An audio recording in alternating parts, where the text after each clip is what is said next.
আপনারা ইতিমধ্যে অবগত আছেন এনসিপির মার্চ পর গোপালগঞ্জে যেই পদযাত্রা কর্মসূচি ছিল সেখানে কিন্তু আওয়ামী লীগ তাদের অঙ্গ সংগঠনের নেতাকর্মীরা শক্ত প্রতিরোধ গড়ে তুলতে সক্ষম হয়েছে।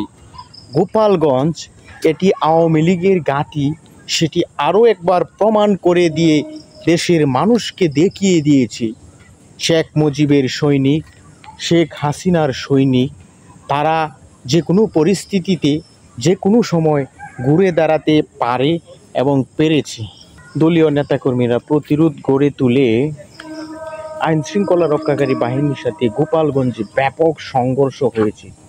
সেই সংঘর্ষে বেশ কয়েকজন আওয়ামী লীগের নেতাকর্মী নিহত হয়েছে, প্রায় শতাধিক নেতাকর্মী আহত হয়েছে। এই যে আওয়ামী লীগের ঘুরে দাঁড়ানো এবং আইনশৃঙ্খলা রক্ষাকারী বাহিনীর সাথে সংঘর্ষে জড়িয়ে বহির্বিশ্ব তথা বাংলাদেশের অন্যান্য রাজনৈতিক দলকে একটি বার্তা দিতে সক্ষম হয়েছে যে কোনো সময় আওয়ামী লীগ তারা ঘুরে দাঁড়াবে, সেটি আরও একবার প্রমাণ করলো।